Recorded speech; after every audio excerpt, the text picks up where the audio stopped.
அண்மை செய்தி. அதிமுக முன்னாள் அமைச்சர் செங்கோட்டையன் தவேகாவில் இணைய உள்ளதாக தகவலானது வெளியாகியிருக்கிறது.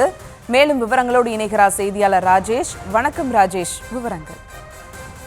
வணக்கம். முன்னாள் அமைச்சர் செங்கோட்டையன் விரைவில் நடிகர் விஜயனுடைய கட்சியான தமிழக வெற்றி கழகத்தில் இணைய உள்ளதாக தகவல் கிடைத்திருக்கிறது. ஏற்கனவே செங்கோட்டையன் அவர்கள் 2 தினங்களுக்கு முன்பு விஜயை சந்தித்து பேசிவிட்டதாகவும், வரக்கூடிய 27ஆம் தேதி, அதாவது நாளை மறுநாள் விஜய் கட்சியிலே செங்கோட்டையன் இணையப் போகிறார் என்ற தகவலும் கிடைத்திருக்கின்றது. செங்கோட்டையன் அவர்களை பொறுத்தவரையிலே தமிழ்நாட்டினுடைய சட்டமன்ற உறுப்பினராக 9 முறை இருந்தவர். அதாவது எம்ஜிஆர் கட்சி தொடங்கிய காலத்திலிருந்தே, அல்லது எம்ஜிஆர் கட்சி தொடங்குவதற்கு முன்பு இருந்தே எம்ஜிஆருடன் நெருக்கமாக இருந்தவர். அதன் காரணமாக கட்சி ஆரம்பித்த போது அதில் பயணித்தவர். அதிமுகவின் பல முக்கிய பொறுப்புகளில் இருந்தவர். சாதாரண ஒரு கிளை செயலாளர் அதில் தொடங்கி மாவட்ட செயலாளர், பிறகு அமைப்பு செயலாளர், அதே போல தலைமை நிலைய செயலாளர், கட்சி ஆட்சியில இருந்த போது அவை முன்னவர் உள்ளிட்ட பல பொறுப்புகளை அலங்கரித்தவர்.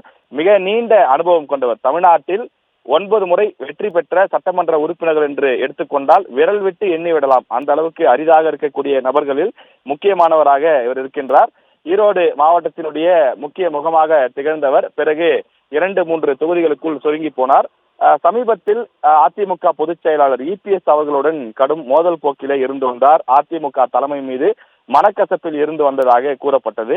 அதன் காரணமாக அடிக்கடி டெல்லி சென்று பாஜக தலைவர்களை சந்திப்பது, குறிப்பாக அமைச்சர் நிர்மலா சீதாராமன், அதே போல உள்துறை அமைச்சர் அமித்ஷா ஆகியோரை அவ்வப்போது சந்தித்து விட்டு வருவதாக கூறப்பட்டது. இந்த சூழ்நிலையிலேதான் அவர் அதிமுகவிலிருந்து நீக்கப்பட்டிருந்தார். காரணம், செய்தியாளர் சந்திப்பு ஒன்றை நடத்தி அதில் அதிமுக பொதுச் செயலாளர் எடப்பாடி பழனிசாமி அவர்கள் மீது பல்வேறு குற்றச்சாட்டுகளை முன்வைத்தார்.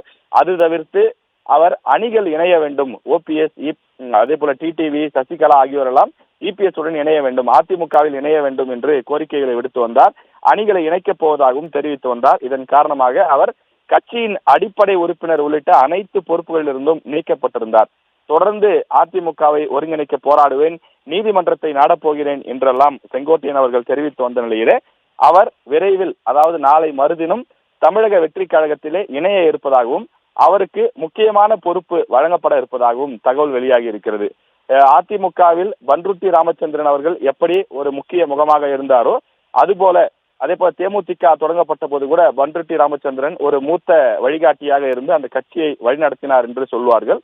அதுபோல தமிழக வெற்றி கழகத்தை பொறுத்தவரையில் தற்போது அவர்களுக்கு மக்கள் செல்வாக்கு இருக்கின்றது, செல்லும் இடங்களில் கூட்டங்கள் கூடுகிறது. ஆனால் அவற்றை எப்படி ஒருங்கிணைப்பது, சட்ட ரீதியாக அனுமதிகள் பெறுவது எப்படி, அரசியல் ரீதியாக பதிலடி கொடுப்பது எப்படி உள்ளிட்ட பல்வேறு சவால்கள், சிக்கல்கள் இருப்பதாக சொல்லப்படுகிறது.